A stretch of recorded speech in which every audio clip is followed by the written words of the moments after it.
Hello दोस्तों, कैसे हैं आप सब लोग। उम्मीद करता हूँ सभी लोग अच्छे होंगे। दोस्तों, इस वीडियो में आपको लेकर आया हूँ जेजेएम प्रोजेक्ट वाटर सप्लाई। ठीक है, जेजेएम प्रोजेक्ट में क्या क्या क्वेश्चन पूछे जाते हैं या वाटर सप्लाई में किस प्रकार से क्वेश्चन किए जाते हैं पाइपलाइन से रिलेटेड, वो इस वीडियो में सारा कवर मैं करने वाला हूँ पूरे डिटेल।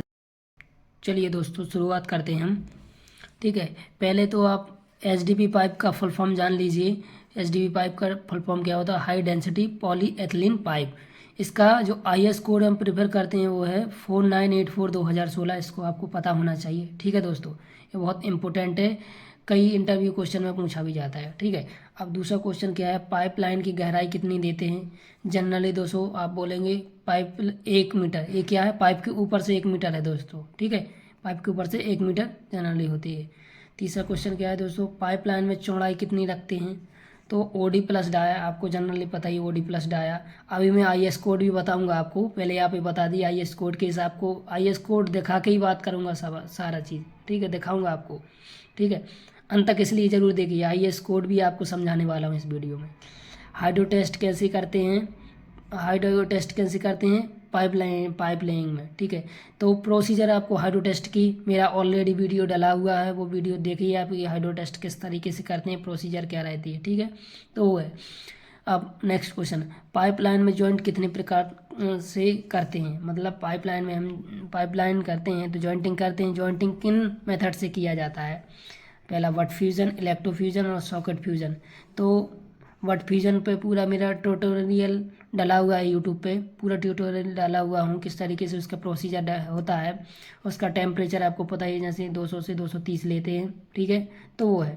अगर आपको देखना है प्रोसीजर कैसी है तो वो वीडियो में जाकर देखिए। इसके बाद जेजेएम प्रोजेक्ट में कितने प्रकार के पाइप डाई का प्रयोग किया जाता है? मतलब हम अभी, आपको पता है पाइप डाई 16 से चालू होता है, 16 एम से वो 2000 एम तक रहता है। आप जो मैन्युफैक्चरिंग यार्ड रहता है वहाँ से आप करा सकते हैं, परंतु जो जनरली मतलब प्रयोग किए जाते हैं वो कौन कौन से डाया? 63, 75, 90, 110, 125, 140, 160, 180 और 200 एम ये जनरली प्रयोग किए जाते हैं। दोस्तों, सारा मैं हिंदी में लिखा हूँ सारा तरीका, ताकि सभी भाई लोगों को ये जानकारी क्या है, सभी लोग उन्हें, जैसे हमारे इंजीनियर है वो तो समझ जाते हैं, परंतु जो नॉन टेक्निकली है बंदे हैं वो नहीं समझ पाते हैं। जो सुपरवाइजर है वो लोग इंग्लिश की थोड़ा भाषा कम समझ पाए, तो उनको समझने के हिसाब से, सभी लोगों को समझने के हिसाब से मैं हिंदी में डाला हुआ। ठीक है, जैसे अब इसमें पाइप डाया, ये जनरली ये उपयोग किए जाते हैं। अब बड़े डाया, इसमें देखिए नोट में देखिए, बड़े डाया वाले पाइप का प्रयोग मेन लाइन में किया जाता है और छोटे वाले पाइप का प्रयोग ब्रांच लाइन में किया जाता है। इसका मतलब आप समझ रहे हैं, बड़े डाया का जो पाइप रहेगा जिस टंकी से चालू होता है तो वहाँ पे हम बड़ा पाइप डालते हैं, गलियों में जाते हैं तो छोटे पाइप का प्रयोग करते हैं। ये ज़रूर पूछते हैं दोस्तों, ये मैं खुद का एक्सपीरियंस इसमें जाहिर कर रहा हूँ दोस्तों। ठीक है, और एफएसटीसी का फुल फॉर्म, एफएसटीसी का फुल फॉर्म क्या होता है? Functional house tap connection. ठीक है दोस्तों, ये हमारा। अब नेक्स्ट क्वेश्चन दोस्तों, एपीएसटी में लगने वाले या प्रयोग होने वाले मटेरियल का नाम बताइए। ये बहुत इंपॉर्टेंट रहता है, बहुत से लोगों को पूछा भी गया है जनरल, ये तो मुझसे पूछा ही गया था कि पूरी फिटिंग की डिटेल बताइए, किस किस तरीके से करते हैं, पूरा फिटिंग डिटेल बताया जाता है। तो इसमें आपको क्या क्या लगता है, किस किस तरीके से होता है? देखिए, आप देख रहे होंगे दोस्तों, यहाँ पे ये है, ये हमारा सेट, ये हमारा ये पाइप है। देख रहे हैं आप, ये पाइप है, पाइप के ऊपर है, पाइप है यहाँ, ये बीच में, ये पाइप के ऊपर सेडल लगा हुआ है। ठीक है, सेडल है। सेडल के बाद ये हमारा एफसी भी रहता है। ठीक है, एफसी के बाद ये एल्बो है, जो आप देख रहे हैं एल्बो है। एल्बो के बाद ये आपको जो देख रहे होंगे दोस्तों, ये हमारा क्या है? ये एमडीपी पाइप गया हुआ है, ये एमडीपी पाइप गया है, ये यहाँ से एमडी, यहाँ भी एल्बो है। एल्बो के बाद ये हमारा स्टैंड पोस्ट आ जाता है। स्टैंड पोस्ट के बाद दोस्तों आप देख रहे होंगे, ये हमारा यहाँ पे इस स्टैंड पोस्ट 1200 हाइट लंबाई रहती है इसकी, या 1 मीटर रहती है। फिर ये जो यहाँ भी स्टैंड पोस्ट रहता है, या स्टैंड पोस्ट रहता है, या जीआई पाइप बोल लीजिए इसको, जीआई पाइप, जिसकी लंबाई जो रहती है वो 300 mm रहती है, 0.3 मीटर इसमें लिखा भी है। इसके बाद आपका टैप रहता है, ये टैप लग जाता है। तो इस प्रकार से कुछ कनेक्शन रहता है। इसकी डिटेल्स भी देखिए दोस्तों, यहाँ पे लिखी हुई है सारी, मैं आपको डिस्क्रिप्शन में भी अगर आप बोलेंगे तो मैं डाल दूंगा, और ये नोट्स भी मैं डाल दूंगा। अगर आप लोगों को कमेंट आएगा या ज़रूरत पड़े तो आप लोग बता सकते हैं, मैं ड्राइंग ये सारे नोट्स भी आपको डिस्क्रिप्शन में डाल दूंगा, तो आप वहाँ से भी रीड आउट कर सकते हैं, समझ सकते हैं। ठीक है, इसके बाद देखिए दोस्तों, अब हमारा इसमें देखिए इसमें लिखा गया है पाइपलाइन ए हाइड्रो टेस्ट में कितने केजी से पाइपलाइन चेक किया जाता है, मतलब हाइड्रो टेस्ट में कितने केजी प्रेशर से पाइपलाइन चेक किया था, तो 6 केजी, जनरली 6 केजी। ठीक है, इसके बाद पाइपलाइन में फिटिंग के बारे में बताइए। पाइपलाइन में फिटिंग दोस्तों, अगर आपका मुझे कमेंट कीजिए, फिटिंग का अभी तक मैं वीडियो नहीं डाला हूँ प्रैक्टिकली कि किस तरीके से इसकी मेथड से, मतलब फुल ट्यूटोरियल अभी नहीं डाला हूँ। नॉर्मली किस किस टाइप के कहाँ प्रयोग किए जाते हैं, तो इसमें लिखा है टी रिड्यूसर एंड कप। अगर आप बोलेंगे तो इस पर मैं वीडियो बना दूंगा। ठीक है, टी रिड्यूसर एंड कप ये है, ये लगते हैं, कहाँ पे लगते हैं, टी कहाँ पे लगते हैं, रिड्यूसर कहाँ पे लगते हैं, एंड कप ये आपको पता होना चाहिए दोस्तों। ठीक है, और ये आपका है नेक्स्ट क्वेश्चन, पाइपलाइन में किस मानक, भारतीय मानक का या IS कोड का प्रयोग किया जाता है, तो जनरली आप बोलेंगे 7634 पार्ट 2 2012। ये दोस्तों IS कोड है, इसका प्रयोग ही हम करते हैं पाइप लेइंग के लिए। अभी हम ये कोड भी आपके साथ डिस्कस करने वाले हैं। इसके बाद next question, sluice valve fitting कैसे करते हैं। जनरली कई बार इसको मैं एक दो दोस्त हैं जो मेरे इंटरव्यू के लिए गए थे, उन्होंने पूछा गया उसके लिए स्लूस वाल्व की फिटिंग बताइए। कुछ लोगों को पाइपलाइन बोला जाता है कि इसी है, परंतु पाइपलाइन में ही सबसे ज़्यादा क्वेश्चन पूछे जाते हैं, और कई लोग नॉर्मली सिंपली समझ के ये पढ़ के नहीं जाते हैं, तो वो फिर दिक्कत रहता है कि ये सब रहते हैं, परंतु वहाँ उस टाइम में याद नहीं रहता है या तो बता नहीं पाते हैं। पाइपलाइन में हेड लॉस किन किन वजह से हो सकता है। हेड लॉस समझ रहे हैं ना, मतलब हेड लॉस कैसे होगा, ओपनिंग रहेगी तो हेड लॉस रहेगा, तो इस तरीके से हेड लॉस के बारे में किन किन टाइप से हो सकता है वो होना चाहिए। और MDP पाइप डाया कितने, MDP पाइप का डाया कितना होता है, तो जनरली 20 मीटर होता है। और MDP पाइप का full form medium density polyethylene. ये पाइपलाइन में कमिश्निंग कैसे करेंगे, ये फुल अगर आप कमेंट करेंगे तो मैं इस पर फुल ट्यूटोरियल बताऊंगा पाइपलाइन में कमिश्निंग कैसे करेंगे। कमिश्निंग का मतलब आपको पता होना चाहिए दोस्तों। कमिश्निंग क्या होती है, अपना टैप में से पानी को निकालना ही कमिश्निंग कहलाता है। ठीक है, तो ये कमिश्निंग है। HDP पाइप कैसे HDP पाइप को कैसे पहचानेंगे, तो उसकी इंडिकेशन रहता है, IS मार्क रहता है, उसमें 3 mm की ब्लू स्ट्रिप पट्टी रहती है जो उसको इंडिकेट करती है कि ये MDP पाइप है। और कुछ उसमें IS मानक जैसे बता दिया, जो IS मार्क है 74984 2016, ये उसका कोड है, ISDP पाइप का कोड है। अब ठीक है दोस्तों, इसके बाद नेक्स्ट क्वेश्चन जो हमारा दोस्तों है वो है SD पाइप में PE का मतलब क्या होता है, तो आपको पता होना चाहिए। ग्रेड ऑफ मटेरियल, इसका फुल फॉर्म मतलब PE को डिनोट करता है ग्रेड ऑफ मटेरियल, और ग्रेड ऑफ मटेरियल में generally PE6 PE63 PE80 PE100 ये इन्हीं प्रयोग होते हैं। ठीक है, 63 और 100 ज़्यादा होता है प्रयोग। और PN, इसमें PN भी रहता है, तो PN क्या रहता है, प्रेशर रेटिंग को इंडिकेट करता है। HDP पाइप की डेंसिटी कितनी होती है, ये बहुत इंपॉर्टेंट है, 930 से 960 kg पर मीटर की हो, इसलिए तो हम इसकी गहराई 1 मीटर लेते हैं, क्यों भारी व्हीकल जाएगा तो दब ना जाए, क्योंकि इसकी डेंसिटी है लगभग पानी से थोड़ा कम ही रहता है, पानी की 1000 रहती है, इसकी 930 से 960 वेरी करती है। ठीक है, तो अब मैं IS कोड को डिस्कस करने वाला हूँ आपके साथ।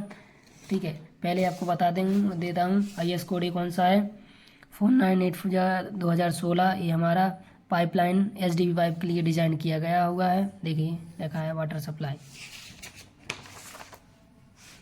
इसके अंदर जाएंगे ना दोस्तों तो आप देखेंगे ये लिखे हैं इनके, जैसे टेक्निकल रूप से लिया है नॉमिनल साइज DN को नॉमिनल साइज बोलते हैं। ठीक है, OD क्या रहता है, नॉमिनल साइज को बोलते हैं, OD प्लस डाया बोलते हैं ना, तो ये नॉमिनल साइज है। ठीक है, पाइप की। इसके बाद ये जो मैं आपको बता देता हूँ कहाँ कहाँ क्या रहता है, इसमें SDR भी रहता है, पूछते हैं कभी कभी SDR का फुल फॉर्म वहीं पूछते हैं, स्टैंडर्ड डायमेंशन रेशो। ठीक है, इसमें देखिए देख रहे थे ना एक चीज़, और पाइपलाइन में जो HDP पाइप है कितने साल के लिए डिज़ाइन किया है, तो जनरली 50 साल के लिए डिज़ाइन रहता है, ईयर ऑफ लाइफ लिखा है 50 साल रहता है। ठीक है, तो ये है। ठीक है। तो कुछ ऐसे अब मैं आपको पाइप लेइंग जो बिछाते हैं, पाइप बिछाते हैं, तो उसके लिए जो कोड फॉलो होता है वो होता है 7634 पार्ट 2 2012 ये करते हैं दोस्तों। इसमें देखिए आप पूरी मेथड से किस तरीके से हमें पाइपलाइन का काम करवाना, सारा तरीका दिया हुआ है इस वीडियो में।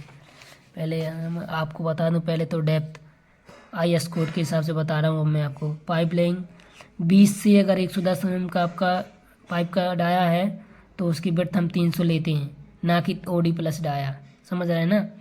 जनरली वो जाता है, और ये इनिशियल बैकफिल कितना लगा 150, मतलब 150 mm तक हम सॉफ्ट सॉइल भरेंगे, उसमें कोई हार्ड रॉक नहीं होना चाहिए। और डेप्थ रेंज कितनी 900 से 1100 होती है, ठीक है। 125 के लिए अब 125 से इधर से चालू हो जाता है, 110 के बाद 125 आया, 125 के बाद से OD प्लस डाया, मतलब 300 प्लस डाया, तो मतलब 300 में 125 जोड़ेंगे कितने 425 हुए।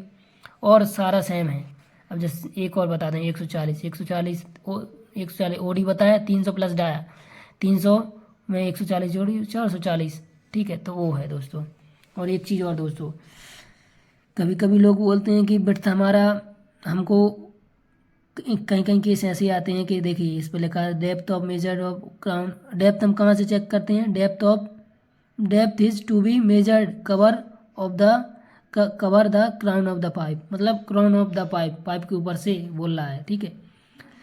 और कभी कभी ये नोट पढ़िए चौथे नंबर का, in case of mole trenches of pushing the coal of diameter, ये इसको समझिए 20 से 100 mm लिखा है ना, narrow trench the width of 300 mm is not mandatory. इसका कहने का मतलब सिंपल है दोस्तों कि ज़रूरी नहीं है कि हम 300 ही, मतलब कहीं कहीं ऐसा रहेगा कि वहाँ पे आपके खंभा आएगा, कुछ पोल आएगा, तो वहाँ पे हम 300 नहीं है, वहाँ पे हमें फिर जहाँ जितना पाइप के डाया के बराबर रहेगा हम उतना भी रख सकते हैं दोस्तों, क्योंकि ये ज़रूरी है, कहीं कहीं पॉसिबिलिटी नहीं रहती है, ठीक है। अब इसमें आपका देखिए, इस ग्राफ को समझिए, इस डायग्राम को समझिए। ये देखिए OD प्लस 300 लिखा है, विड्थ ऑफ ट्रंच। ये पाइप है, पाइप के ऊपर से एक कवर है, ठीक है। तो ये पाइप के ऊपर से साइड लिया गया है, ये तो पाइप का डाया हो गया OD। अब OD में आपको क्या करना है, पाइप का साइज और प्लस 300 है, तो 300 में 150 इधर 150 इधर, समझ आए। 150 प्लस आपका पाइप का साइज प्लस 150 जोड़ेंगे तो जो रहेगा वो पाइप की विड्थ रहेगी। अब देखिए इसमें क्या लिखा है, यहाँ से depth range, depth of trench है पूरा, इसमें क्या लिखा है 100 mm compacted fine sand wedding. देख IS कोड तो बोलता है कि हम 100 mm की सैंड वेडिंग कीजिए, इसके बाद ही पाइपलाइन बिछाइए, परंतु ऐसा नहीं होता है, ठीक है। परंतु इसका केस भी लिखा हुआ है। केस कहाँ लिखा है, देखिए soil of unconsolidated material then are ये rocks 20 more than 20 mm diameter से जब ये रॉक्स रहेगा, अनकंसोलिडेटेड मटेरियल रहेगा, वहाँ के लिए बोल रहा है, ठीक है। देखिए यहाँ पर देखिए, ये समझने की बात है, ये 150 mm पाइप को जैसे हमने डाला, पाइप को डालने के बाद ये सॉफ्ट सॉइल बोल रहा है 150 mm तक। ये यहाँ हमको हार्ड सॉइल नहीं होना चाहिए, यहाँ की जो बैकफिल है वहाँ पे हार्ड सॉइल नहीं, इसके बाद आप कर सकते हैं, ठीक है। उसमें भी पत्थर कोई वो नहीं आना चाहिए, मतलब 20 mm से बड़ा होना चाहिए आपका, परंतु यहाँ तक हम 20 mm IS कोड ये बोलता है 20 mm से बड़ा नहीं होना चाहिए मटेरियल, उससे हम बैकफिलिंग करेंगे, समझ रहे हैं आप। तो ये है कुछ। आई होप दोस्तों इस वीडियो में आपको सारा कुछ समझ में आया। देखिए एक चीज़ और, इसको पाइप को जॉइंटिंग करने के लिए जो टेम्परेचर रहता है हमारा, कितना क्या टेम्परेचर होना चाहिए, कितना समय होना चाहिए, वो सारा इसमें लिखा हुआ है। नॉमिनल बॉल थिकनेस किसको बोलते हैं दोस्तों, जनरली बॉल थिकनेस बोलते हैं, पाइप की जो थिकनेस है उसको हम बॉल थिकनेस बोलते हैं। बेड ऑफ हाइट, जब हम पाइप को पिघला लेते हैं, जॉइंट जोड़ देते हैं, तो एक कवर टाइप की बनती है, पाइप को पिघलाने के बाद एक लेयर बनती है, ठीक है, तो उसको बेड थिकनेस बोलते हैं, ठीक है। ये heating up type change over, मतलब कब पाइप को जोड़ना है कब हटाना है, वो ये लिखा हुआ है दोस्तों, ठीक है। इसकी ये मेथड है। आप अगर बोलेंगे तो मैं IS कोड आपको डिस्क्रिप्शन में डाल दूंगा, वहाँ से आप IS कोड को भी डाउनलोड कर सकते हैं। ओके दोस्तों, आशा करता हूँ ये वीडियो आपको समझ में आया होगा, आज के लिए इतना ही, बस मिलते हैं नेक्स्ट वीडियो के साथ। जब तक के लिए जय हिंद, वंदे मातरम।